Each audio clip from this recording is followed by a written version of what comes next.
Maraming salamat sa araw na ito. Kami po ay narito kasi gusto niyong makita kami sa tahanan ng Panginoon.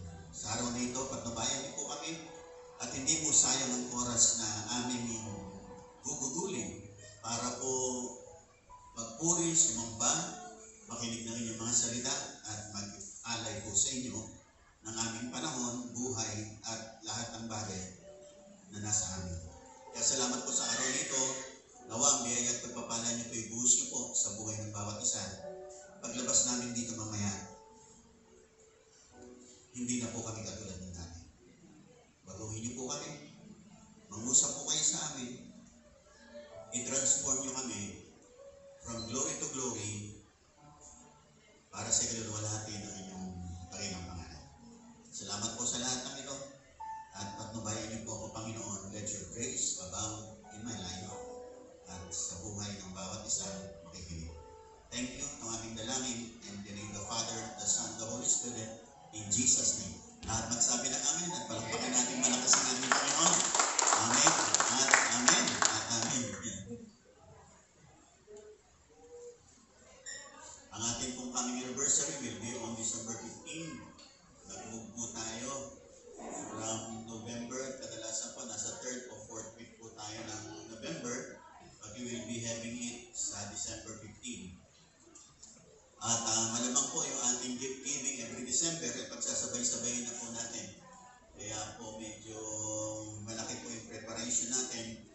At next week po ay announce na po natin how we will do it and how we will contribute para po maging matagumpay po ang ating anniversary. Of course, we covet your prayers, sinigin po inyong panalangin para po sa tagumpay ng ating coming anniversary this coming December 15. At naniniwala po ako, magkasama po tayo para sa mabunga at matagumpay na ating anniversary. Amen po ba? Matagal na po tayo. Amen po. 40 years na po. At ako po ay mag-37 years na pong nagpapastor sa church na ito sa tulong ng Panginoon at sa biyaya ng ating Panginoon. Amen. At ngayon po, ay papasay po rito yung aming yung ating pong pag-aaralan ngayong umaga. Ang pag-aaral po natin ngayong umaga is about the grace.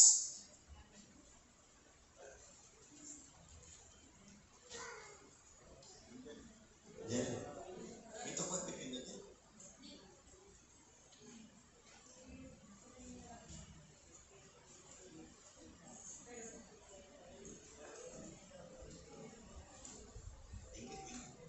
Okay. Yan ako na lang. Okay, lahat ng handa na magsabi ng amen. Ayan, the grace of generosity. Mga kapatid, generosity, okay, mapasahin ko po yung iba niyan. Generosity, ayan, grace of generosity. Okay. Basahin ko na lang kasi nandito yung notes ko. Generosity, yan, is the, ayan, the grace of generosity. Generosity is the manifestation, the demonstration, the working of God's grace in our lives. Yung pagiging mapagbigay daw po ay manifestation, demonstration, o yung pagkilos ng biyaya ng Diyos sa buhay nating lahat. Kapag ikaw ay mapagbigay, ikaw ay matapat, kilos yun ang biyaya ng Diyos sa buhay mo. Kilos yan ng Panginoon sa buhay mo. Kaya kapag ikaw ay gumagawa para sa Panginoon, dahil yung biyaya ng Diyos na tinanggap mo, yun ang kumikilos at gumagawa sa buhay mo. Kaya pagka generous ang isang tao, it is the manifestation and demonstration, the working of God's grace in the life of that person at maging sa buhay po ng bawat isa sa amin. Kasi alam niyo po, isang bagay po na sa buhay ng isang tao, ang tao po, hindi likas na mapagbigay. Hindi po likas na mapagbigay tao. No? Meron po ako nakita mga tao na nung tinuruan, naging dumaloy at natutong magbigay. Pero minsan ang tao po kasi dahil sa fallen nature natin, hindi po tayo mapagbigay. Pero napag-aaralan po pagbibigay, natuturuan po pagbibigay. Amen po ba? Hindi po ba kailangan? Meron pa mga tao na Meron mga tao na bihirain po nakikita kong taong talagang mapagbigay. Pero yung kanyang pagbibigay, biyaya pa rin ng Panginoon. Kasi sa ating mga sarili, talagang mahirap magbigay. Mahirap magbigay. Pero, yan po isang bagay na kung saan, kung gusto mong umunlad, gumaan ang buhay mo, dapat i-apply mo sa buhay mo. Nakikinig po ba kayong lahat? Kaya mo mag-manifest yung grace ni Lord sa buhay mo, at habang nagmamanifest, ikaw ay patuloy na lumalakad sa pagiging generous, lalo mo namang nararanasan yung masaganang biyaya at pagpapala ng Diyos. Kasi ang kagalakan po talaga sa puso ng tao, maging ang kagalakan sa puso ng Diyos, nasa pagbibigay. Kaya nga ibinigay ng Diyos ang kanyang buktong na anak. Kasi nandun po ang kagalakan at ang tunay na joy, happiness, contentment, satisfaction in life, nasa pagbibigay. Wala pong taong naging masaya na hindi mapagbigay. Kaya nga may mga philanthropist, yung mga mayayamang matatanda na maraming yaman, hindi na sila masaya na sila'y mayaman lang. Ang gusto nila, magpasaya sa iba, kaya nagbibigay sila. Kasi nandun ang tunay na joy. Ang kagalakan ay hindi po sa dami ng pera. Kahit marami kang pera, pero makikita mo na in the long run, yung pera mo hindi pala nagpapasaya sa iyo. Ang kagalakan pala, yung pera mo ay maitulong mo sa iba, maging blessing sa iba, doon ka magiging masaya. Yung naniniwala, magsabi ng amen. Diba, lagi kong sinasabi sa inyo na yung bata, bigyan mo siya ng lahat ng mga gandang gadget, lahat ng mga gandang laruan. Tingnan mo, isang araw, hindi na siya masaya pag mag-isa lang siya. Masaya siya kapag yung laruan niya, sinishare niya sa kanyang kalaro. Kasi pag siya lang mag-isa, marami man siya magagandang laruan, pero wala naman siyang kalaro, wala siyang nasishare ng kanyang mga laruan, hindi siya masaya. Ang kagalakan sa puso natin, maging blessing sa iba. Makapagbigay, makatulong, lalo na sa tahanan ng Panginoon. Yan po ang tunay na generosity. Next, the grace of generosity. Yun. What is grace? Grace is the unconditional love, never-ending goodness, undeserved favor of God given to us, which we receive because of Jesus. Yun po yung biyaya. Kaya po sinasabing biyaya kasi binigay sa atin ng Diyos, minahal niya tayo, ginawa niya tayo ng kabutihan, binigyan niya tayo ng pabor dahil sa Panginoong Kristo, yun po ang biyaya. Pagka naranasan mo yung biyaya ng Panginoon, magiging isang tao kang magiging mabiyaya ka. Magiging mapagbigay ka, magiging matulungin ka. Kasi alam mo, sa puso mo, ikaw ay biniyaan ng Panginoon, ikaw ay pinagpala ni Lord, ikaw ay minahal ng Panginoon, kahit hindi ka karapat-dapat. Yung mga tao na nakaranas ng ganap na biyaya ni Lord sa buhay nila, magiging generous yan. Magiging generous yan. Nakikinig po ba kayong lahat? Nakikinig po ba kayong lahat? Yung isang bata na nag-invest ka sa kanya, binigyan mo siya, tinuruan mo siya, ginabayan mo siya, makikita mo, paglaki niya, hindi siya magiging maraming sa iyo. Kasi nakita niya na nung sa kanyang kabataan, sa kanyang pagiging bata, hanggang lumaki siya, nandun ka para tulungan siya, suportahan siya, bigyan siya, at i-guide siya. Pag nakita niya yung ginawa mong pagbibigay sa kanya, paglaki niya, magiging mapagbigay siya. Kasi tumanggap siya ng maraming biyaya sa iyo, o kaya magiging mabiyaya rin siya. Bakit? Kasi naranasan niya ang mga biyayang natanggap niya sa buhay ng taong yun. Ganun po tayo sa Panginoon. Kaya po tayo generous, kaya tayo nagbibigay, kaya tayo matulungin. Kasi tayo po'y binigyan ni Lord, tinulungan ni Lord, iniligtas ng Panginoon, minahal ng Panginoon, ginabayan ni Lord kung bakit nakarating po tayo sa mga narating natin sa buhay nito. Lahat na nakikinig, magsabi ng amen. Wala nang pinakamaganda sa puso ng Panginoon, yung na-realize natin how good God is in our lives. Gaano naging kabuti si Lord sa buhay natin. Natutuwa ang Panginoon kapag nare-realize natin ang bagay na yun. And that is grace. Yan ay biyaya ni Lord sa buhay natin. Kasi tayo po ay hindi karapat-dapat sa biyaya ng Diyos. Pero dahil ito'y biyaya, dahil ito'y pabor, tayong lahat ay inabot ng Diyos, ginawa ng kabutihan, pinagpala para mabago ang ating mabuhay. At dahil naranasan natin ang biyaya ng Diyos, madali pong magbigay. Madaling maging generous, madaling magpakatapat kasi alam natin, pinihiyaan tayo ng Diyos. Nakikinig po ba kayong lahat? Next mga kapatid, grace is the reason why we are accepted and not rejected. Ito din ang dahilan why we are saved and we are going to heaven. Grace is the reason why we are blessed, not cursed. Grace is the reason why we are forgiven, not forsaken. Grace is the reason why we are changed from bad to good, from sinners to saints, from darkness to light, from pains to gains, from covetous to generous, from defeated to victorious. Ito ang dahilan, biyaya po ang naging dahilan kung bakit nabago po tayo, bakit po umangat tayo, bakit po naging matagumpay tayo, bakit wala na po tayo sa kadiliman ng buhay, nasa kaliwanagan na tayo. Ang dahilan, biyaya ng Panginoon. Ang biyaya rin ng Diyos ang dahilan, pinatawad natin mga kasalanan, iniligtas po tayo at pagpunta po tayong lahat sa langit. Lahat ng yan ay dahil sa biyaya ng Diyos sa buhay natin lahat. At yan ay isang magandang ingredient sa buhay ng isang taong generous. Alam niya ang kanyang pinagmulan, alam niya paano siya ginamo ng Diyos, pinagpala ng Diyos, minahal ng Panginoon. Paano siya tinransform ni Lord, buhat sa ibaba, iniangat siya ng Panginoon. Lahat na nakikinig magsabi ng amen. Ganyan pong naranasan ko sa aking buhay. Nagsimula sa walang-wala, magulo, puro bisyo, madilim, walang patutunguhan, pero salamat sa biyaya ng Diyos. Sapagat dahil sa kanyang biyaya, ako po'y tinawag ng Panginoon, naranasan ang kaligtasan ng Diyos, unti-unting binago ng Diyos, unti-unting pinagpala ng Panginoon. At tulad ng lagi kong sinasabi, hindi po natin pagsisisihan na naka Lord tayo ngayon. Amen po ba? Amen po ba? Ang dalangin ko lang at ang patuloy na encouragement sa buhay ng bawat isa, manatili po kayo kay Lord. Manatili kayo kay Lord at sa tahanan ng Panginoon na kung saan nilagay po tayo ni Lord.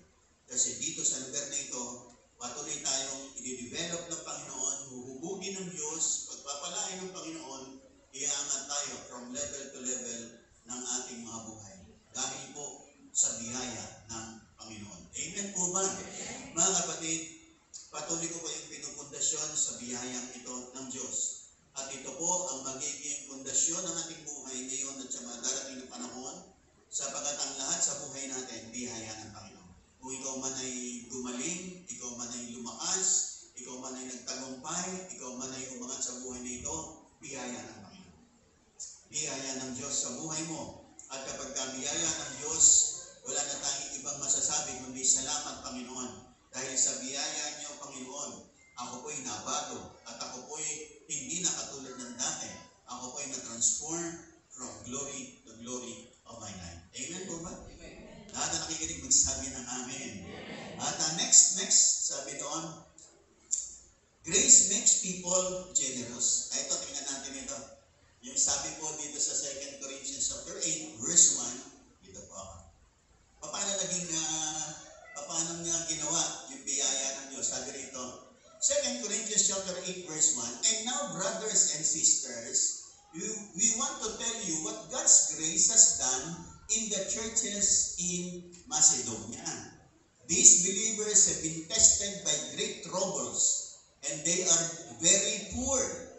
But their great joy caused them to be very generous in their giving. I can tell you that they gave as much as they were able, and even more than they could afford. Gusto kong sabihin sa inyo ang nagawa ng biyaya ng Diyos sa church doon sa Macedonia. Ang sabi niya rito, kung paano yung ginawa ng biyayang ito, sabi, itong mga sabi sa verse 2, itong mga believers na to ay nasa matinding pagsubok ng buhay. Napakahirap nila. Pero yung kanilang kagalakan magbigay ay maging generous sa kanilang pagbibigay. Sabi sa verse 3, I can tell you that they gave as much as they were able and even more than they could afford. Sabi, sobra silang magbigay. Napakahirap nila. Dami nilang problema. At ang panahon na yun, pero grabe ang kanilang pagbibigay. Higit sa inaasahan natin.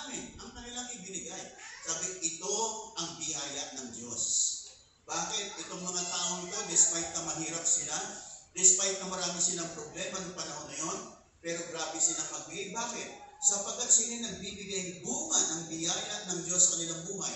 Na itong kanilang pagbibigay ay dahil sa nadama nila na sila'y minahan ng Diyos, iniingatan ng Panginoon, iniligtas ng Panginoon, at ang kabutihan ng Diyos ay dumadaloy sa kanila. Kaya wala po silang angal, hindi po sila nagko-complain sa pagbibigay. Nagbibigay sila, at ang sabi nga po ni Apostol Pablo, na sabi noon, na higit pa, no? Sabi doon sa pinadala ni Apostol Pablo dito sa Corinthians, higit pa doon sa kanilang kakayanan, ang kanilang ipinagkaloob. Sabi, now, no one told them to do this. It was their idea. Wala namang nagbunsod sa kanila. Idea nila yon. Verse 4, but they asked us again and again. They begged us to let them share in this service for God's people. At sabi sa verse 5, and they gave in a way that we did not expect. Nagbigay sila, na hindi namin inaasahan. Ganun grabe pagbigay ang mga taong ito. Sapagkat kung titingnan mo, maraming problema, naghihirap, pero grabe ang kanilang pagbibigay. Sabi doon sa bandang uli, they gave themselves to the Lord and to us before they gave their money. This is what God wants. Ito ang gusto ng Panginoon. Na tayo po ay maging generous. Sapagkat sa ating pagiging generous, doon lalo gagang ang buhay po natin. Doon lalong sasagana ang buhay natin. Doon lalo aangat ang buhay natin. Alam niyo po ang prinsipyo ng mundo, pag wala ka kay Lord, ay kinakailangan huwag kang mapagbigay. Kinakailangan mag-ipon ka para sa iyong sarili. Kinakailangan itabi mo yan para sa iyong sarili, para sa iyong kinabukasan. No? At ito yung prinsipyo ng mundo. Pero kapag pinag-usapan natin ang prinsipyo ng salita ng Diyos, ito ay investment into the kingdom of God. Lahat na nakikinig, magsabi ng amen. Sapagkat ang mga tao, kanilang tinitingnan lang yung buhay nila sa ibabaw ng lupa. Samantalang tayo, tinitingnan natin yung buhay natin sa piling ng Diyos. Amen po ba? Hindi lang yung makalulugod sa atin, kundi what pleases God. Kaya ang sabi rito ni Apostol Pablo, this is what God wants. No? Ito ang gusto ng Diyos na makita sa buhay ng tao, na matutunan niya magbigay, maging generous kasi naranasan niya ang saganang biyaya ng Panginoon sa kanyang buhay. Kung nakikinig po kayo, magsabi kayo ng amen. Naranasan ko ang Diyos sa buhay ko, sapagkat lagi kong pinapatotoo ang unang pagbibigay ko kay Lord, 10 centimos. Noong panahon na yon, ako'y baon na baon sa pagkakautang. Noong panahon na yon, walang-wala po talaga. Halos ayoko na magtrabaho kasi pag ako'y sinisweldo, tinutubo ko lang, binabayad ko lang sa patubo ng aking mga inutang, yung aking sinisweldo. Pagkatapos, kinabukasan, nangungutang na naman ako. Ganyan ang naging buhay ko, no? Ako'y makakilala sa Panginoon. Kung kaya nga nung ako'y unang dumalo sa ganitong pagtitipon, ang tanging pera ko lang noon, 10 centimos. Pero mga kapatid, tinuruan ako ng Diyos. Ginabayan ang kanyang mga salita. Tumingin po ako sa mga taong pinagpapala. Nakita ko pong buhay nila mapagbigay. At ginaya-gaya ko po sila. Ayon sa kanilang pagtupad sa salita ng Diyos, ginagaya ko po yung mga tao. At sinubukan to unti-unti. Sige lang. Pero hindi po ako nagsisi. Na in-apply ko po ang prinsipyo ng salita ng Diyos with regards to giving and to being generous. Lahat na nakikinig magsabi ng amen. Nung mo naranasan ang pagpapala ng Diyos. Mga kapatid, pwede po tayong pumunta sa langit ng mahirap. Pwede kang pumunta sa langit ng mahirap. Pero wala nang pinakamaganda, pupunta tayo sa langit na sana masagana tayo sa buhay na ito. Nakikinig pa po ba kayong lahat? Kung nais mong sumagana, nais mong munlad, umangat ang buhay mo, gumaan ang finances ng pamilya mo, you need to learn to be generous. Kailangan matutunan mo maging generous. Maging mapagbigay. Sapagkat yan ang susi para ang mga durangan ng langit ay bumukas at bumuo sa iyo mga pagpapalang kinakailangan mo sa buhay na ito. Lahat ng nakikinig magsabi ng amen. Next. Tingnan po natin yung next verse. Sabi po rito sa 2 Corinthians chapter 9. Doon naman po tayo. Okay? Next. I click. Ayan. Second, yung next. Yung isa pa. Yan. 2 Corinthians chapter 9. Remember this, the one who plants few seeds will have a small harvest, but the one who plants a lot will have a big harvest. Each one of you should give what you have decided in your heart to give. You should not give if it makes you unhappy or if you feel forced to give. God loves those who are happy to give. And God can give you more blessings than you need. And you will always have plenty of everything. You will have enough to give to every good work. Ang sabi po ng Bible. Ang gusto raw po ni Lord, yung nagbibigay ng masaya. Hindi napipilitan. Nakikinig po ba kayong lahat? Hindi nagko-complain. Hindi sinasabing, tinulak lang naman kasi ko, pinilit lang naman kasi ko. Tayo po sa church natin, we encourage everyone to give. Lalo na po, pag meron tayong mga proyekto, meron tayong mga anniversary, we encourage everyone to give. Pero hindi po namin dahilan na tayo po na tinutulak po namin kayo, pinipwersa po namin kayo, but we just encourage you to step by faith concerning your giving. Naranasan ko na rin po yan, mga kapatid, from level to level. Paangat ng paangat ang mga pagbibigay. Pero habang umaangat yan, umaangat din yung mga pagpapala ni Lord sa buhay mo. Kapag ang pagbibigay mo, puro ganon, hindi rin umaangat ang mga pagpapalang dumarating sa iyo. Pero habang umaangat ang pagbibigay mo, umaangat din ang mga pagpapala mo. At titiyakin mo na kapag umangat yung pagpapala mo, umangat din yung pagbibigay mo. Kasi kaya ka pinagpala ni Lord para umangat ang pagbibigay mo. Nakikinig po ba kayong lahat? Na kapag ikaw daw ay pinagpala, no, do not just raise your standard of living, but you raise the standard of your giving. Dapat habang pinagpapala, lalong nagiging pagpapala. Nakikinig po ba kayong lahat? Kasi yun ang prinsipyo. At kapag tayo nang ginagawa mo, makikita mo, umuunlad ka. Kasi totoo mga kapatid, makikita nyo. Ang dami po nating blessing kung saan napunta. Meron po ba tayong sa mga pagpapalang ito? Meron ba tayong malaking naiambag para kay Lord, para sa gawain niya? Kasi sa parang madali, ang mga yaman po natin, mauubos at mauubos po yan. Wala nang pinakamaganda, kundi yung yaman natin, naubos man, pero yung bahaging para kay Lord, na ibigay natin sa Kanya. Lahat na nakikinig, magsabi ng amen. Mahirap yung may mga pagpapala tayong dumarating, hindi natin naibigay yung kay Lord, sa ayaw sa gusto natin, mawawala rin yun eh. Mauubos din yun. Mauubos din. Pinakamaganda, naibigay na natin yung kay Lord.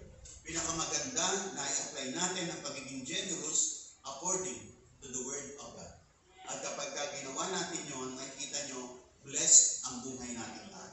Kaya sabi rito sa talatang binabasa natin, meron daw pong nagtatanim ng konti, umaani ng konti.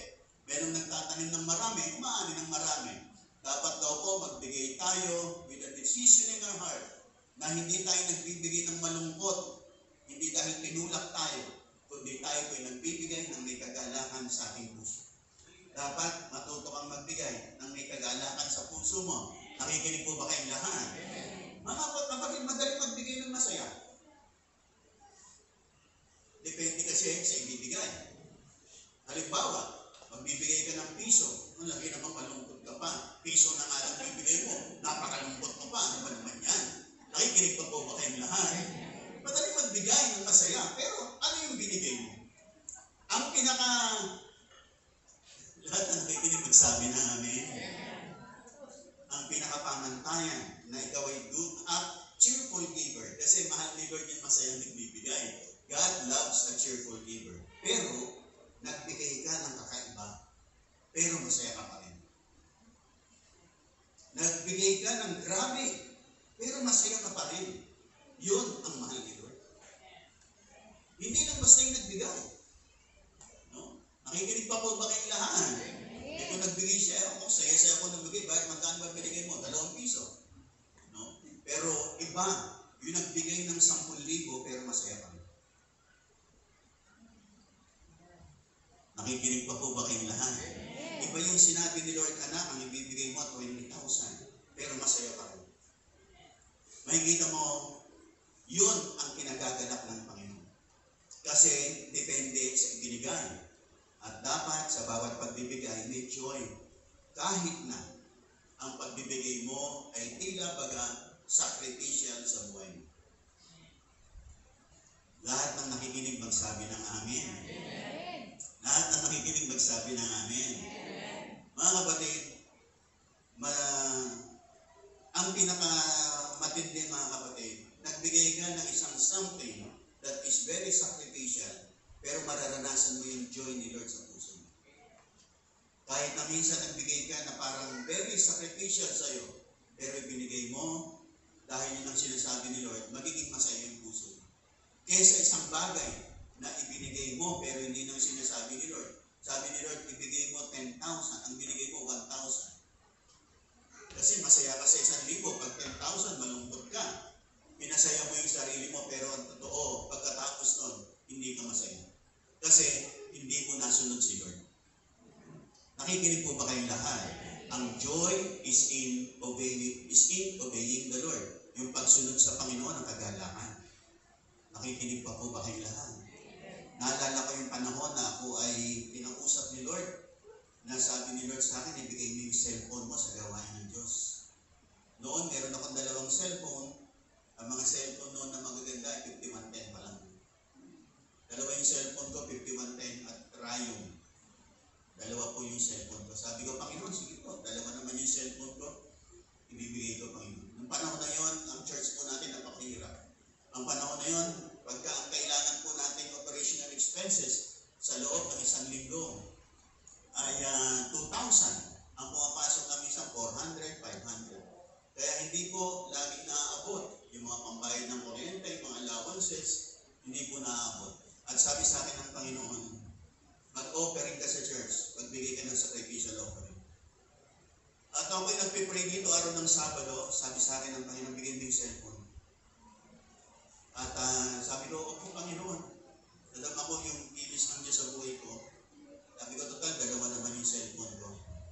At pero nangusap sa akin si Lord, hindi isang cellphone ang bibigay mo, ay bibigay mo yung 2 cellphone. Kaya nung ako'y umuwi sa bahay, sabi ko, Panginoon, kayo po ba yan, Panginoon? Sabi ko, isa lang po, Panginoon, ang hihilingin ko sa inyo.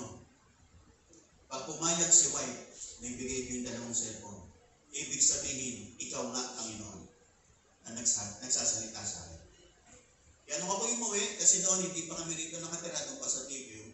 Dito lang po ako nagpipray, pupunta ako araw-araw, lalo ng pag-Sabado, at nagpipray po ako sa lugar nito. Noong ko po umuwi ng araw na yun, sabi ko kay White, Love, nagpipray ako. Sabi kong gano'n, ibibigay ko yung 2 cellphone ko bukas. Ang sagot lang sa akin ni White, kung ano yung sinasabi sa ni Lord, gawin mo. Kaya nung marinig ko yon, alam ko na si Lord ang nagsasalita sa akin. Nung kinabukasan, araw ng linggo, nung inuhulog ko po ni cellphone, hindi po ako nagpalata, pero umiiyak po. Nuhulog ko po yung 2 cellphone doon sa offering bag natin. Umiiyak po ako ng oras na. Hindi lang ako nagpapahalata sa mga pagkakaloob, pero nilalagay ko po sa offering basket na yung 2 cellphone ko, in-offer. At ibinenta po yun, at yung pinagbentahan, inilagay po sa kabanyaman ng ating Diyos. After ng ilang panahon, ako po'y napunta sa Hong Kong. At nung ako'y pumunta sa Hong Kong, wala naman po akong basta nandun ako para maglingkod. Kasi 2 months akong magpapastor doon sa Hong Kong. Meron pong isang babae doon. Hindi ko naman sinasabi sa kanya, wala akong cellphone. Basta okay lang, walang problema. Basta nag-ministry, talaga nag-aaral, nagtuturo. Hindi ako nagpaparinig doon na wala akong cellphone. Pero alam niyo, may isang babae ron. Binigyan niya ako ng brand yung 3210. Nasabi ko, ito yung kapalit ng binigay ko. Mas higit yung pinalit sa akin ng Panginoon. Amen po ba? At paglipas ng ilang panahon, nakita ko yung church natin, unti-unti po, umangat ang pagbibigay. Unti-unti po, nawala na po tayo sa mga deficit na ating gawain. Nakikinig po ba kayong lahat? Pag meron po tayo mga kapatid na mga larangan ng buhay natin na parang naghihirap tayo financially, magtanim ka. Magtanim ka. Magtanim ka. Your seed will meet your need. Ulitin ko po. Pag may mga season of our lives na hirap tayo with regards to our finances,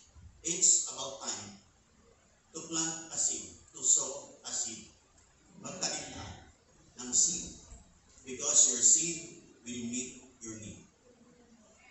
Nakikinig po ba kayong lahat? Tuloy ko po.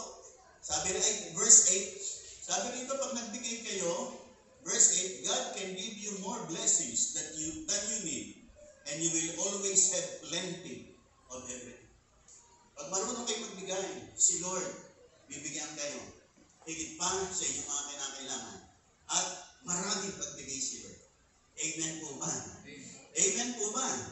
There are times lang na talagang susubukan ka ng Panginoon. Titingnan ka ng Panginoon. Ang dami ko ng pagkakataong nasubukan si Lord yan. Sa mga pagbibigay na ganyan, mga sacrificial giving, pagbibigay ng mga malalaking bagay, at talaga na binubusod ng Panginoon. Pero totoo ang Diyos. Si Lord tumutugon talaga sa atin. Amen po ba? Ang Diyos, hindi ka pahihindihan. Napakarami ko pong ganyang sitwasyon sa buhay ko. Minsan, mga last money ko, binigay ko, hindi ko na alam yung kasunod, pero nandiyan ang Panginoon para mag-provide. Mararanasan mo siya kapag ka natutunan mong magbigay ng may sakripisyo. May sakripisyo. Are you listening? Kaya lang minsan, may mga times talaga na mag-aalahan ka. Panginoon, bakit ganon? Pero wala nang pinakamahalaga, kundi sumunod. Nakikinig po ba kayong lahat? Tingnan po natin yung kasunod na talata. Sige. Tingnan po natin yung mga kasunod. And as the scriptures say, He gives generously to the poor. His goodness will continue forever. Verse 10, God is the one who gives seed to those who plant and gives bread for food. And God will give you seed and make that seed grow. He will produce a great harvest from your goodness. God will make you rich in every way so that you can always give freely. And your giving through us will make people give thanks to God. Na kapag ka nagbigay ka, lalo kang pasasaganahin ni Lord. Lalo kang paunlarin ng Panginoon. Nakikinig po ba kayong lahat? Amen. Pag nagtanim ka, nagbigay ka, parang seed yan. Hayaan mo, tutubo yan. Amen po ba? Amen. Nakikinig pa po ba kayong lahat? At mararanasan mo talaga ang Diyos ay Diyos na mapagbigay. Ang Diyos ay Diyos na nagbibigay ng harvest. Pero kinakailangan mo magtanim. Kinakailangan mo magbigay. Kinakailangan mo maging generous. Sa ganoon, maranasan mo ang biyaya ng Diyos at ang pagpapala ng Diyos sa buhay mo. Nakikinig po ba kayong lahat? Opo mga kapatid, meron po tayong mga regular giving sa Panginoon. Pero may mga times, papatnubayan ka niya sa isang kakaibang pagbibigay para sa gawain ng Diyos. At kaya po ako nangangaral ngayong araw nito sa pagbibigay kasi I'm encouraging everyone to plant a seed para po sa ating coming anniversary. Nakakaintindihan po ba tayong lahat? Nakikinig po ba kayong lahat? Nagbibigay po kasi ko sa anniversary natin 10,000 pesos. Sabi ko, Panginoon, sa anniversary namin ngayon, dodoblihin ko, Panginoon. Dati, pag kami anniversary, 5,000, 10,000. Pero Panginoon, sa 40th year namin na anniversary, dodoblihin ko, Panginoon. Kung maaari nga, masigit pa. Nakikinig po ba kayong lahat? Pero wala pa po ako pambigay. Nakikinig po ba kayong lahat? Gusto ko palang magbigay. Amen po, ma'am. Pero naniniwala ako, may pagpapala siya.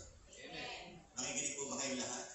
Natandaan ko noon, nag-flex ako sa ating anniversary, 10,000 pesos. Tapos, before that anniversary, meron ako inimbitahan na isang invited guest. At yung invited guest na yun, binigyan natin siya ng love gift ng 10,000 pesos. Prior to the coming anniversary, nag-guest niya. Binigyan ko ng 10,000 pesos. Noong panahon na yun na nag-guest siya, meron akong pledge ng 10,000 para sa coming anniversary. At binigyan ko siya ng 10,000 love gift. Sabi niya sa akin, Pastor, salamat sa love gift ng 10,000. Kinuha niya at sabi niya, itatanim ko sa'yo. Binalik niya po sa akin. Sabi ko, tingnan mo nga naman ano. Itong 10,000 binigay ko sa kanya, ibinalik niya sa akin at itinanim niya sa akin.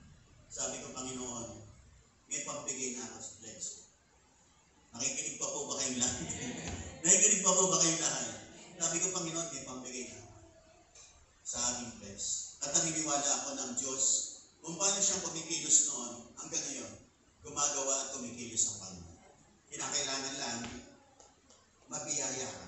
Sapagkat biniyayaan ka ni Lord, maging mabiyaya ka rin. Marilisin, lahat na nakikinig magsabi ng amen. Kaya nga sabi, God is the one who gives seed to those who plant. Kung gusto mong magtanim ng seed, bibigyan ka ng seed ni Lord. At sabi, and God will make you your seed and make that seed grow. God will give you seed and make that seed grow. He will produce a great harvest from your goodness. Bibigyan ka niya ng seed. Bibigyan kayo ng blessing. Pero itanim mo. Minsan kasi nakakahinayang magtanim. Kaya nga iba, pagka pinagpala ng malaki, nanginayang. Pero mga kapatid, huwag kang manginayang pagpara kayo. Amen po ba? Nakikinig po ba kayong lahat? Kung nakakagastos ka ng malalaki sa gadget, sa mga bagay-bagay, bakit hindi para kay Lord? Bakit hindi para kay Lord? Kung sa iba, ang gaganda ng gadget, talagang thousands, bakit hindi kay Lord?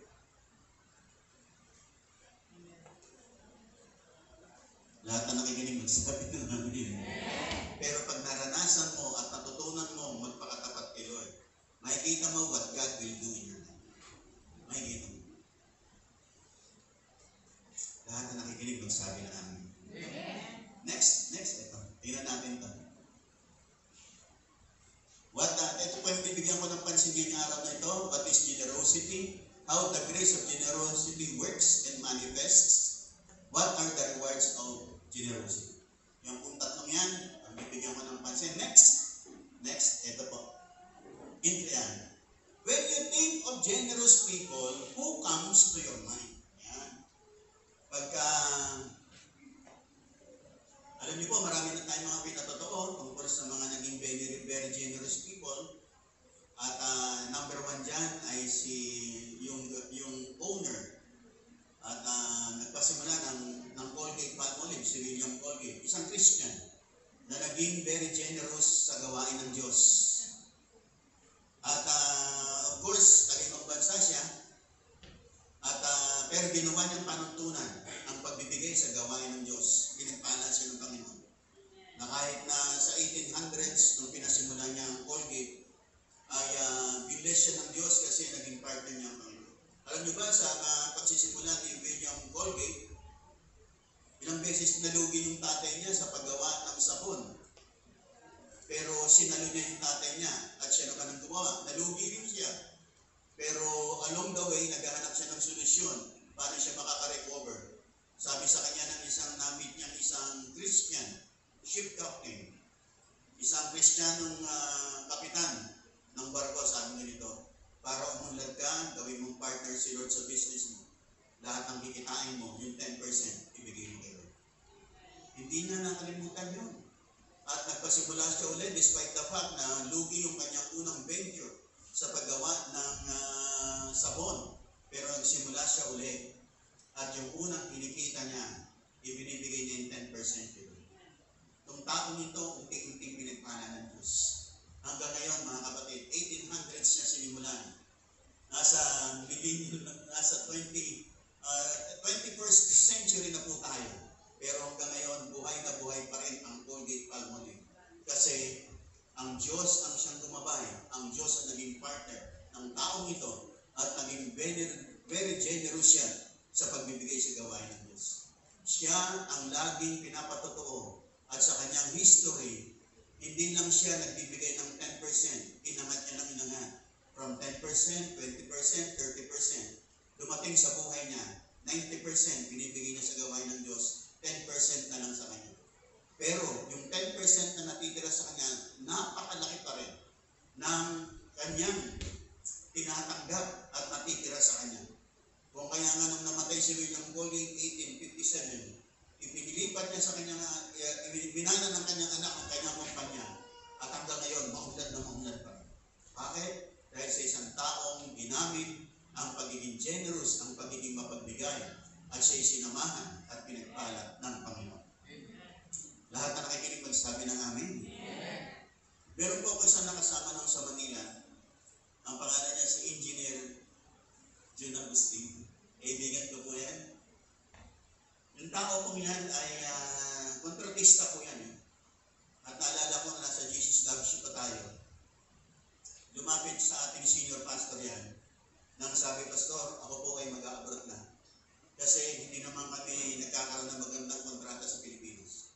At wala kaming nakuha magandang kontrata rito. Kaya mag-a-abroad na kami mag-asawa. Pareho silang engineer. Ang sabi sa kanila na ating senior pastor noon, manatili kayo sa Pilipinas. Bibigyan kayo ni Lord ng mga koneksyon sa lugar na ito. Noong panahon na yun, hirap na hirap ang kanilang buhay. Pero sumunod sila sa pastor. Nanatili sila at naghintay sila ng tamang panahon. Sabi sa akin noon ng ating senior pastor, yung kapatid na yon, sabi niya, pag nagbigay sa gawain ng Diyos, sabi niya, pag may mission ako, magbibigay sa akin yon, sabi niya, pag nagbibigay sa akin yon, sabi niya, naiiyak ako. Kasi grabe kong magbigay ng tao. Alam kong hirap na hirap siya ngayon. Wala siyang mga kontrata. Wala silang pinagkukunan. Pero, pag nagbigay sa akin, ang sabi ng ating senior pastor noon, naiiyak ako. Kasi grabe magbigay. Yung hindi mo sukat akalain na ibibigay niya, ibibigay niya. Isa nakala ko, ibibigay lang sa akin 5,000, pero magbibigay yan 30,000, 40,000. Sabi niya, grabe magbigay. Nakakaiyak. Na hindi mo ini-expect na gano'n ang kanyang bibigay. Kasi nga, hirap na hirap siya. Pero yung tao yun, alam niyo po, naging great supporter ko ng ministry sa Manila. Ngayon po, multi-millionaire na po. Nakapunta po ako sa kanilang bahay sa Quezon City, napakaganda. Sabi ko talagang nagbunga ng maigi ang pagbibigay ng lalaki sa gawain ng Diyos. At ngayon nakikita ko marami silang mga kontrata na ginagawa. Talagang pinayaman ng Panginoon. Siya yung tao na nangarap ng sabi niya, Panginoon. Noong panahon na yun, na hindi pa siya bilyonaryo, sabi niya, Panginoon, bigyan mo ako ng 1,000,000. Ibibigay ko sa Diyos. Yun daw ang kanyang panalangin noon. Sabi niya, Panginoon, ako pagbibigay ako sa church, monthly, weekly, at pag tinototal ko, maabot din ng 1,000,000 sa loob ng 1 taon. Pero ang sabi niya kay Lord, bigyan mo ako, gusto ko, 1 bigayan, 1,000,000. Nakikinig po ba kayo lahat? At sabi niya, na-guess ko rin po kasi siya dito noon. Sabi niya, dumating yung time. Binigyan katuparan ng Panginoon. Noong araw na yun, naging 1,000,000 ako na dumating. Pumunta ako sa ating senior pastor. Dala-dala ko 1,000,000. At ibinigay niya, sabi niya, Pastor, ito na po yung katuparan ng panalangin ko kay Lord. Gusto ko magbigay ng 1,000,000. Ito po yung 1,000,000. At ibinigay niya 1,000,000 at nagpasimula si Lord ng maraming mga multi-million contract para sa kanya. Hanggang ngayon, makikita niya na mamayagpag yung tao. Bakit? Grabe po. Maaaring noon, wala pa siyang milyon-milyon. Pero ngayon, napakarami na. Grabe na po yung nakita ko po yan ng tao yun. At napaka-humble man. Talagang every pastoral conference namin, nung nasa Jesus Love Ship tayo, every pastoral conference, binibigyan po kami lahat ng pastor ng lapit. Lahat ng pastor, magbigyan niya ng tigil-tigil 1,000 piso. At mga panahon na yon, pagkatapos nun, pag merong nandun kami sa Manila, lahat ng pastor, kakanin nun sa Max. Lahat ng pastor, pumunta kayo sa Max. Yun din ang nagbigay sa akin noon, nagpapatotoo ko na wala na akong pera, na pinakakain kami sa Max. Kasi nung dumalaw ko ng seminar sa Manila noon, nagkaubusan na kami dahil sa kaka-offering. Huling araw na, nag-exhort ako sa offering, meron akong 400 pesos. Sabi ko, bibigay ko yung 200 pesos, meron akong 200 na matitira, makaka-uwi na ako. Pero nung nag-exhort ako sa offering, sabi sa akin ni Lord, hindi 200 yung bibigay mo yung 400 pesos.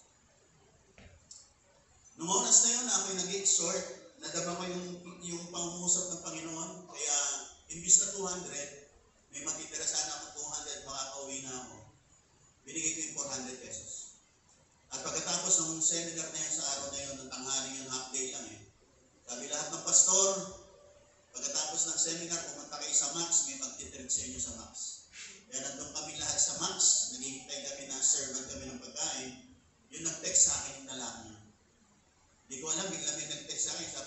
nandito ka ba sa Max? Sabi ko, yes bro, nandito ako. Sabi, pumunta ka sa restroom. Nandito.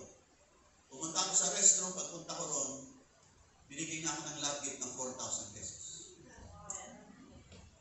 Sabi ko, pagbibigay ko pa lang ng 400. Ito, pinalitan na ni Lord ng 4,000 pesos. Amen po ba? Yung isa kong katabi, isa kong kaibigang pastor na kung problema sa pamasahe at pampasalubong sa kanyang anak. Sabi ko sa kanya, huwag kang mabahala. Sagot na kita sa araw nito. Kasi papunta rin Nueva Ecija. Sa Nueva Ecija rin uuwi. Mga kapatid, naranasan ko si Lord sa maraming pagkakataon. At hindi po ako nalugi. Bagkus, lalo ko nakilala ang Diyos ay tapat sa kanyang mga pangarap. Nakikinig pa po ba kayong lahat? Natutuwa po ako. Isa po noon sa talagang very generous giver sa akin noon. Kaya lang pinromote ni Lord na sa Kabanataw na Sister Daddy. Nung nandito po yan, grabe po magbigay niya.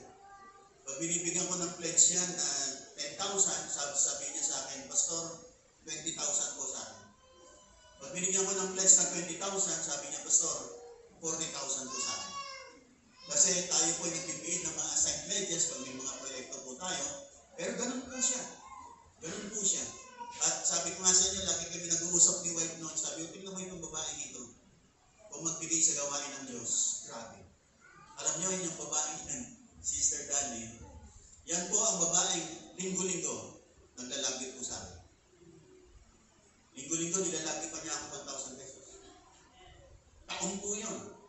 Hindi po bumapal yan. Sinimulan niya lang po sa maliit, pero pinalaki niya ng pinalaki. Aside sa kanyang tithes, offerings, may labit po lang sa akin lagi. Talagang every week nagbibigay po ng labit. Noong mga panahon na yan, sabi, nag-uusap kami ni Wife, sabi, tingnan mo ka, Sister Davi. Grabe magbigay, pero wala naman siya magandang bahay. Pero grabe kung magbigay. Nakikinig pa po ba kayong lahat? Nung minsan, papunta ako ng Malaysia, ay nag-raise ng funds. Sabi, bigyan natin si Pastor ng pang-baon sa Malaysia. At dumating ako sa time na sabi ko, nung ako'y nangangaral, maraming pong salamat. Na-raise na po natin yung funds na aking pang-baon sa Malaysia. Okay na po yun, wala na po magbibigay. Sabi kong gano'n, nung mangaral ako. Nung siya naman ay tumayo sa offering, sabi niya, hindi pa po tapos. Huwag po natin tipirin si Pastor. Magbigay pa po tayo sa kanya. Kaya kung may ibibigay pa kayo, dagdagan niyo pa yung baon ni Pastor. Ganun po yung babae. Sabi niya sa kanyang patotoo, estudyante pa lang ako. Talagang tinatabi ko na sa baon ko, yung pantays ko kayo. Itinatabi ko yun na hindi ko makukuha. At ginawa niya pamantayan. Ngayon po, pag nakita ni Sister Dali, napaganda ng bahay. Grabe po. Grabe yung bahay. Nandun po sa Santa Rosa, malapit po sa Port Magsaysay. Nung nag-groundbreaking po siya sa kanyang bahay, nandun po yung mga pastor niyang taga-Kabanatuan kasi doon na siya dumadalo, pero tinawag pa rin niya ako. Sabi ko, Sister Dali, ano bang gagawin ko dyan? Eh, nandyan yung mga pastor mo. Hindi po, kinakailangan ko po kayo dito. At ako po yung nag-final blessing ng kanyang, yung groundbreaking ng kanyang bahay. At bago niya po lipatan yung bahay na yun, tinawag niya ulit ako. Ipag-pray po ng bahay ko. Kahit na po wala dito yun, natutuwa ako. Nandiyan pa rin ang respeto at paggalang ng sa akin. Pag may mga event sa kanyang buhay, tinatawag po ako. At hinihinga ng panalangin. Nakikinig pa po ba kayong lahat? Kaya natutuwa po ako. Kasi may mga tao na minsan after na mawala na sa church, hindi ka nakilala. Pero yung babae yun, hanggang ngayon nakakakilala pa. Amen po ba? At dito po sa church natin, ginamit po yan ang Panginoon. Ginamit po yan, lalo na sa mga proyekto natin, talagang grabing magbigay. Siya nga po ang lagi kong pag nagko-compute po kami noon ang pagbibigay sa loob ng isang taon, siya lagi ang pinakamataas. Bibigay siya sa isang taon, lumalampas ng 500,000 sa loob ng isang taon. Ang kanyang binibigay sa gawain ng Diyos. Pero mga kapatid, hindi po nawala ng kabuluhan. Umani po siya. Umani po siya. Amen po ba? Nakikinig ba kayong lahat? Mga kapatid, pag matapat kang gumagawa ng pagbibigay, gagaang ang buhay mo. Magbubukas si Lord ng mga pintuan ng pagpapala sa buhay mo. Amen po ba? Noon, naalala ko yung Sister Darling, nung wala pa kami mga sasakyan, nakikita ko yun, minsan nakakasabay ko sa jeep. May mga daladalang kahon yan. Kasi may mga daladala yan na ibinibenta sa akin sa Pacific. Nung panahon na yun, parang supervisor siya dun sa Emporia, dun sa Pacific. May mga daladalang mga kahon yan, nagbibenta yan. Hanggang dumating yung time dito sa church na ito, nakabili siya ng sasakyan, nakabili siya ng van, tapos nagkaroon siya ng business sa Gardenia. Ngayon po, ang pinakamatindi niyang business, Gardenia. Pero dito po nagsimula yun. Sa kanyang mga itinanim, dito sa church na to, nagresulta ng isang business sa kanya na i-connect siya sa Gardenia. Yung pasimula, isang truck lang. Ayun, marami na po siyang truck na dideliver po ng Gardenia. Hindi po nawala ng saysay ang kanyang mga binigay sa gawain ng Panginoon. Lahat na nakikinig magsabi ng amen. Ilan po yan sa mga taong naalala ko kapag patungkol sa pagbibigay. At nakaka-bless po ang kanilang mga buhay. At nakita ko po hindi na sayang ang kanilang mga in-invest sa gawain ng Panginoon. Sila'y pinagpala ng Diyos. Bakit ko sinasabi yan sa atin? Sapagkat gusto ko po na tayo po lahat, meron po tayong biyaya ni Lord na inilagay sa ating mga puso. Takbangan po natin ang pananampalataya. Nakikinig pa po ba kayong lahat? Umakman ka sa pananampalataya. Hayaan mo na umakyat ka sa next level ng iyong pagbibigay. Kung dati ang mga nagbibigay mo lang 1,000, Panginoon gusto ko next time, 2,000 naman. Panginoon, kung dati nagpe-pledge ako ng 10,000, gusto ko Panginoon, mas mataas naman ito. Mga kapatid, hindi ka malulugi. Sapagkat kay Lord, sa pagbibigay kay Lord, legit lagi. Walang scam sa Panginoon. Amen po ba? Mararanasan mo yung kamay ng Diyos, yung pala ng Panginoon. Mararanasan mo ang biyaya ng Diyos sa buhay mo. Nakikinig pa po ba kayong lahat? Naalala ko po kasi noon yung aking naging kasama na si Dr. J. Enriquez, isang plastic surgeon. Yan po ako nagsimula sa ministry niya sa Manila Hilton Hotel. At ang mga customer niya, sila Madam Auring. Yung mga customer niya noong nasanay sa Manila Hilton Hotel. Sabi niya, bago ako nakakilala kay Lord, mayaman po siya, pero marami po siyang sakit. At marami siyang mga pangyayari sa buhay niya na yung pera niya napupunta sa wala. Pero nung makakilala siya kay Lord, mapagbigay po rin yung aming kaibigan na yung doktora. Yung pong sumusuporta sa amin, tumutulong sa amin, at talaga namang binless siya ng Panginoon. Pinagpala niya. Isang araw, sabi niya, Lord, sabi niya, marami na po akong pagpapala. Pupunta po ako ng Amerika, Lord. Meron po ako pambiling ticket. Pero Panginoon, gusto ko po, Panginoon, bigyan mo ako ng libreng ticket sa Amerika. Naglambing siya kay Lord. Sabi niya, Lord, bigyan mo ako ng libreng ticket sa Amerika. Although mayaman siya, may pambili siya, pero gusto niya manglambing kay Lord. Sabi niya, Lord, pupunta ako sa Amerika, dadalawin ko yung anak ko. Pero gusto ko, Panginoon, bigyan mo ako ng libreng ticket. At sinubok niya si Lord kasi nagbibigay siya kay Lord, tumutulong siya sa aming mga manggagawa noon, binibigyan niya kami lagi ng love gift. At biglang sa araw may tumawag sa kanya from America. Tinawag siya na magpapagawa sa kanya doon, magpapaplastic surgeon sa kanya roon, papagawa ng ilong at mga ibang cosmetics kasi plastic surgeon siya sa derma. At siya po ay binili ng libreng ticket. Tapos pagdating niya sa Amerika, siyempre, binayaran pa siya ng kanyang professional fee. Pangatlo, nadalaw pa niya yung anak niya na nasa Amerika. Sabi niya, ganyan kabuti ang Diyos. Kapag ka meron kang ibinigay, tinanim sa kanya, aani ka. Nakikinig pa po ba kayong lahat? Nakikinig pa po ba kayong lahat? Kaya mga kapatid, maging sa atin po, sa gawain ng Diyos. Para po umunlad, gumaang, guminaw ang buhay natin. Gawin po nating prinsipyo ang pagiging mapagbigay. Gawin po nating panuntunan ang pagiging mapagbigay. At makikita niyo po, in the long run, pagdating ng mga araw, hindi na po kayo katulad ng dati. Kasi pinagpala po kayo ng Panginoon. Nakikinig po ba kayong lahat? Masarap po yung makaranas ng pagpapala ng Diyos na wala po tayong pinagsisisihan. Kasi ang mga bagay sa buhay natin, ipinapaging tapat natin sa Panginoon. Dahil ginawa natin yung matuwid kay Lord, matapat sa Panginoon, at naranasan natin pinagpala tayo nila. Lahat na nakikinig magsabi ng amen. Next. Pinak mo yung next na ano. Ayan. Si William Colgate, yung binanggit ko sa inyo. Next. Binanggit ko na kanina yan. Ayan. What is generosity? Wala pong nakalagay yan. Okay, babasahin ko na lang po rito. What What is generosity? Ang generosity is nobleness of heart o kagandahang loob, kabutihang loob. Ang mga dakilang tao po,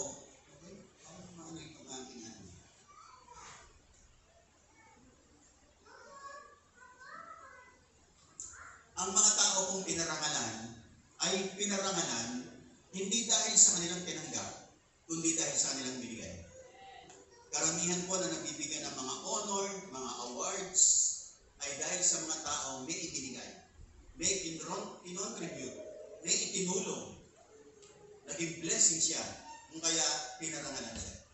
Alam niyo po, ang bawat bagay sa mundong ibabaw, nagiging makabuluhan pag marunong magbigay.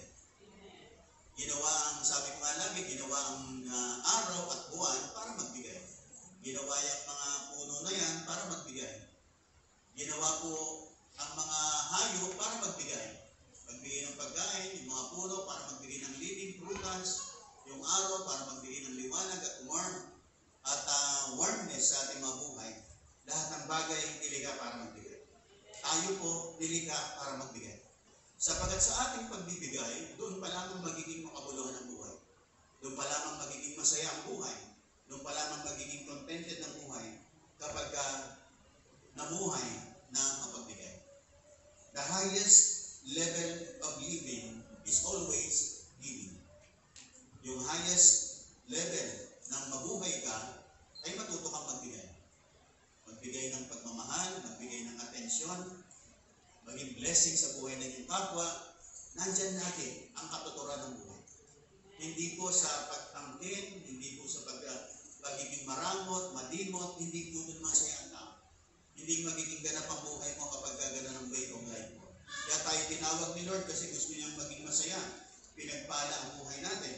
At magiging pinagpala lang tayo kapag marunong po tayo magbigay. Yung nakikinig pa, magsabi ng amen. Ang pagbibigay, ang pagiging generous is kagandahang loob o kabutihang loob. Ang pagiging generous, being generous means mapagbigay, mapagkaloob, bukas palad, at higit sa lahat, bukas ang puso. Ang pagbibigay po, hindi sa dami ng hawak mo. Maraming tao, maraming hawak ng pera, pero hindi bukas ang puso po. Hindi bukas ang puso at kalooban. Kasi ang pagbibigay nandito po sa puso. Kahit marami kang pera, pag hindi bukas ang puso mo, ang hirap magbigay. Dapat buksan ang puso mo. Lahat na nakikinig magsabi ng amen.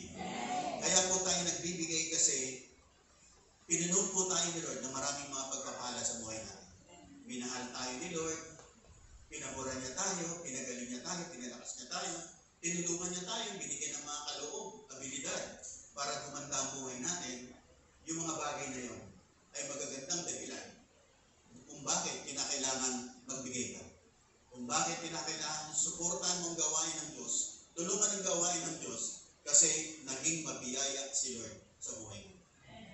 Lahat na nakikinig magsabi ng amen. Kaya nga, no person is ever honored for what? No person was ever honored for what he received. Nabigyan siya ng honor kasi nagbigay siya. Kasi tumulong siya.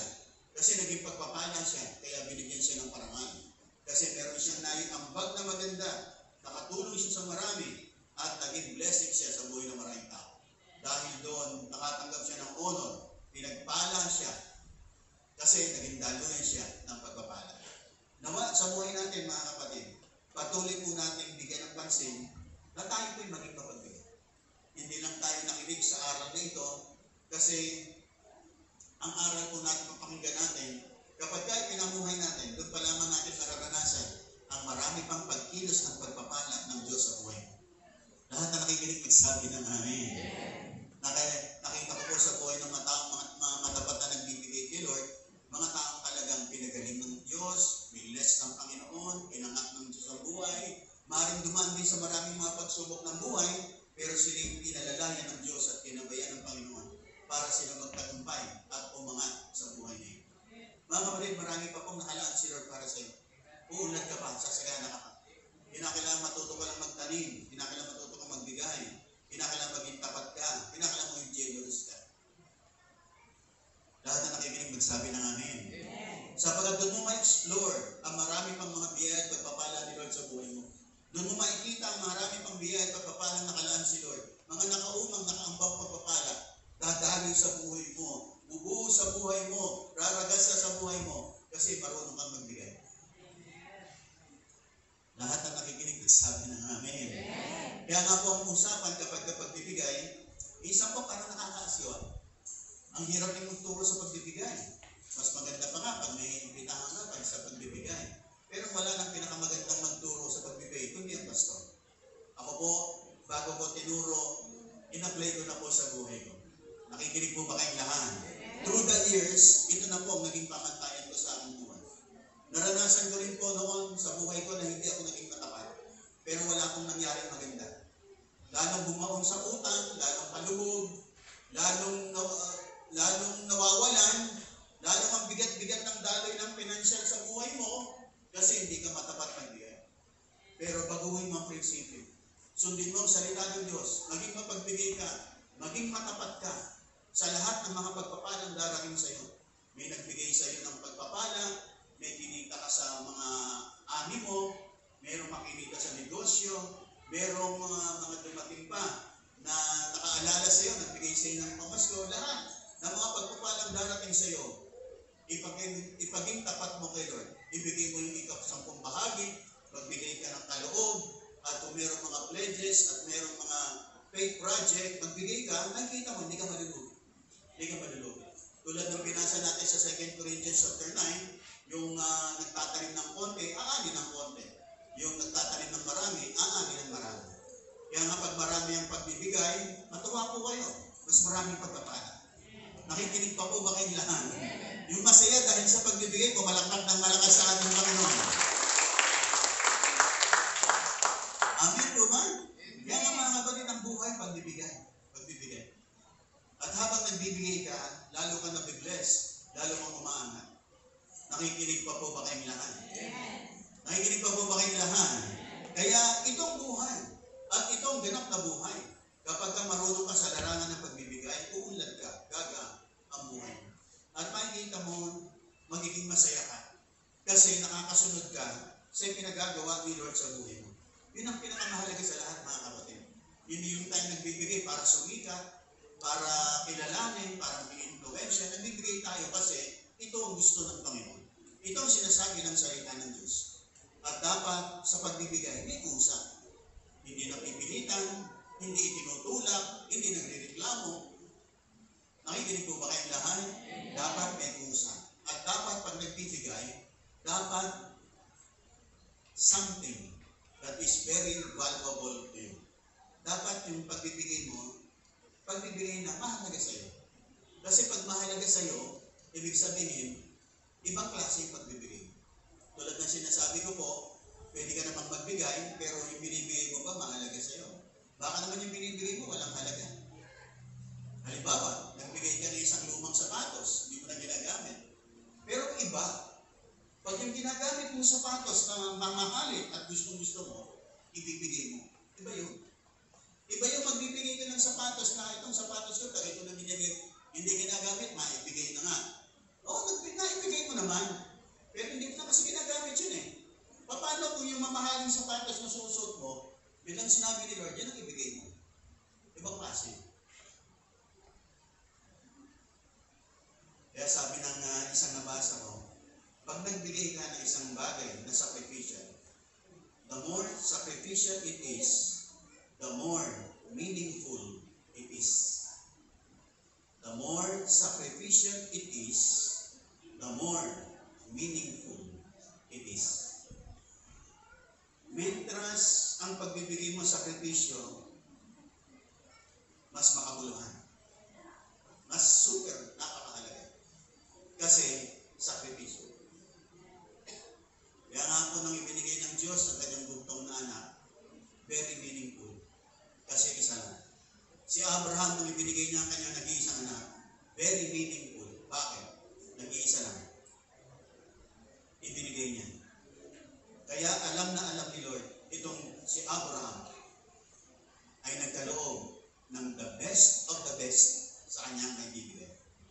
Marami naman siyang hayupan, marami siyang mga tao, marami siyang mga tauhan, pero hindi nang hiningi ng Diyos.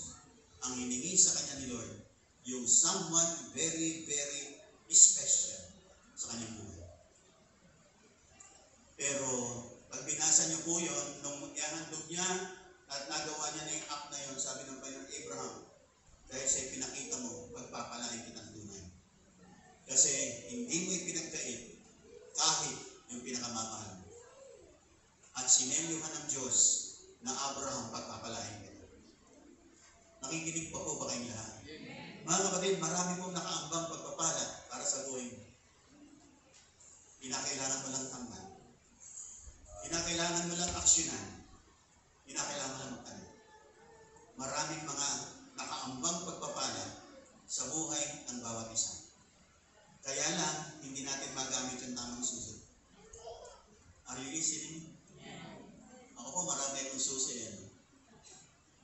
Kaya lang, dapat yung tamang susi para bumukas. Nakikinig pa po ba kayo? Sa mga nakaambang malalaking pagpapala sa atin, dapat tamang susi ang magamit mo.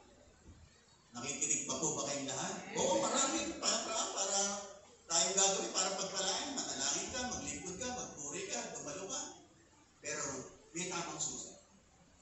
Lalo na, mga kapatid, pag panahon na tulad na binabanggit ko kanina, marami kayong financial problems. It's about time. Pag ang kailangan mo finances, magtanim ka ng finances. Magtanim ka something that is very valuable sa buhay mo. Something na nagtatanim mo pero sakripisyo para sa iyo. That is very meaningful, not just to you, but to the Lord. At makikita mo what God will do. Magkakaroon ng breakthrough sa buhay mo. Magkakaroon ng breakthrough sa buhay mo. Nakikinig pa po ba kayo lahat? Lahat na nakikinig pa magsabi ng amin. Mga kapatid, marami pa pong nakalaan si Lord na pagpapala. Mga nakaambang pagpapala. Sa buhay mo, sa buhay ko mga kapatid, kinakailangan mo lang magtanim, magbigay. At makikita mo, mararanasan mo ang kamay ng Diyos sa buhay mo. Mga kapatid, di pa po ako tapos. Pero tatapusin ko na. Lahat ng masaya ko, magsabi na namin. Mga kapatid, ako'y mananalangin na. Sa susunod ko na lang po, susundan ang aking pong pangangaral. Pero sa oras na ito, mga kapatid, nais ko pong manalangin. Pwede po bang lahat yung mga tumigil?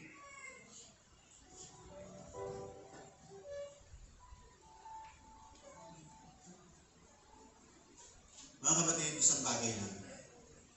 May nakalaan si Lord na much greater blessing para sa iyo. Kinakailangan mo lang susian. Kinakailangan mo lang akbangan. Kinakailangan mo manampalataya. Sa buhay na ito, pinaglaanan ka ni Lord ng malalaking pagpapala. And your life will never be the same way. Kung marunong kang magtanim, marunong kang magbigay, marunong kang maging generous, ang buhay mo hakabulin ng pagpapala. Yung mga nakasaradong pinto ang pagpapala, bubukas para sa iyo. Ang isang napakahalagang susi, magtanim ka, magbigay ka. At pag nagbigay ka, hindi yung sobra-sobra lang, hindi yung tira-tira lang. Magbibigay ka, something that is valuable, meaningful, and sacrificial. At makikita mo what God will do in your life. Tayo po ay patungo po tayo sa ating coming anniversary. Kinakailangan po natin mga greater seeds na itatanim po natin. Huwag kang mahinahaya. Pagpapalain ka ni Lord. Ibibless tayo ng Panginoon. Subuko na po ang Panginoon sa maraming panahon ng ating buhay. Ang mahalaga lang, marunong kang makinig. Ang mahalaga, marunong kang sumunod. Ikaw at ang Panginoon.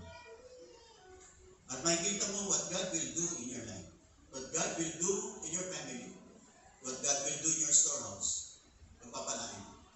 Ibibless niya. Bubuhusan niya ng sobra-sobra pagpapala. kong salamat. Sa araw pong ito, Panginoon, lokoban ng Espiritu Santo ang mga aral na ipinahayag. Dalangin ko po na ang salitang ito hindi maagaw ng kaaway, kundi matanim ng malalim, tumubo, lumago, magbunga sa buhay ng bawat isa. Bigyan niyo po kami ng pusong mapagbigay. Pusong generous. Sapagkat kami po may biyayang nakatanim. At ang biyayang ito, ang magiging dahilan, magiging generous kami. Tulungan niyo po kami, Panginoon, magbigay ng matapat ng aming mga tithes, offerings, pledges, love gifts, at mga sacrificial seeds na sinasaad niyo sa aming puso. Mga seeds that is very valuable. Mga seeds na makabuluhan sa amin. Mga seeds na handa namin itanim sa magitan ng iyong patnubay sa buhay namin. Sa araw na ito, Panginoon, pagpapalain ang bawat isang naririto. Sa lugar na ito, walang maghihirap. Kasi magiging mapagbigay kaming lahat. Sa lugar na ito, yayaman kami. Kasi marunong kaming magtanim at magbigay para sa gawain ng Diyos. At naniniwala kami, walang nalugi, walang naghirap, walang na-down sa mga taong generous para kay Lord. Matapat na nagbibigay, sumusuporta sa gawain ng Diyos. Sila lalong pinagpapahala ng Panginoon. Nawa, isa kami, Panginoon, sa makaranas sa mga pagpapalang ito.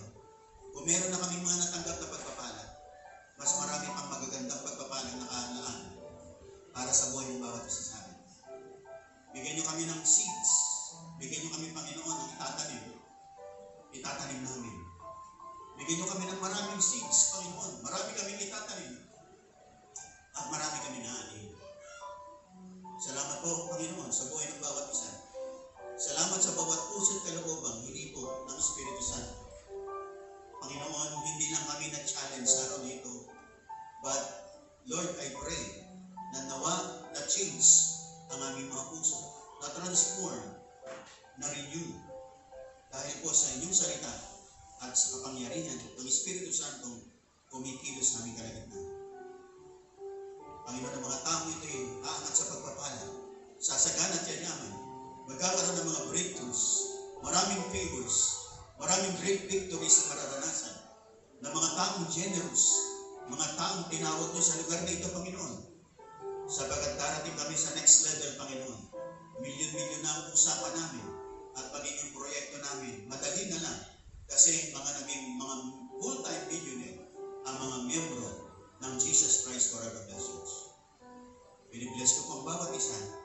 Pinagpapala ko ang kanilang mabuhay, ang mga kabuhayan trabaho negosyo, mga hinahawakan ng kamay, mga pinagkakitaan, pagbukas ng mga pintuan ng negosyo, maging mapagbigay ang bawat isa, bukas puso, bukas palad, bukas ang mga pitaka, bank accounts para kay Lord, sapagkat binubuksan ng Panginoon para buhusan pa ng maraming pagpapala.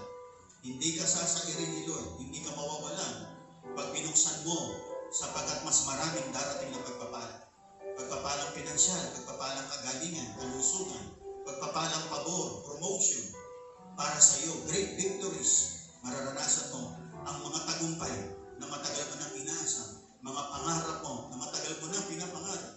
Gagabayan ka ni Lord, pagpapalain ka ni Lord, sasamahan ka ni Lord, dadalhin ka ni Lord, kasi naging matapat ka sa Kanya, naging mapagbigay ka sa Kanya, sumuporta ka sa Kanyang gawain, at nagpapalain ka ni Lord sa lahat ng larangan ng buhay. Lord, maraming pong salamat, Panginoon. Ini-entrust ko po sa inyo, Panginoon, ang iglesia kong ito at ang buhay ng bawat isa sa amin. Kami pinagpala ngayon, pinagpala ang mga darating na araw ng aming buhay. Sa inyong papuri, sa ngalan ni Jesus. Lahat magsabi ng amen, at palapakan natin malakas sa ating Panginoon. Amen at amen. At amen. At amen tayo kay pagpapaminyan, magkakalim sa Panginoon. Itin ng